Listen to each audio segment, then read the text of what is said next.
Hey guys, what's up? In a short tutorial, we're going to show you how you can make Google your default search engine in a Brave browser really quickly. So drop a like and now let us get started.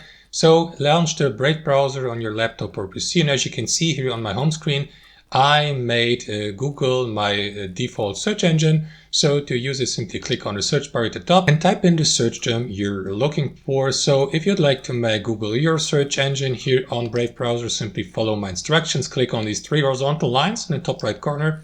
And from the drop-down menu, select Settings to access your browser settings. And after that, take a look at that pattern here to the left and make sure that you head over to Search Engine.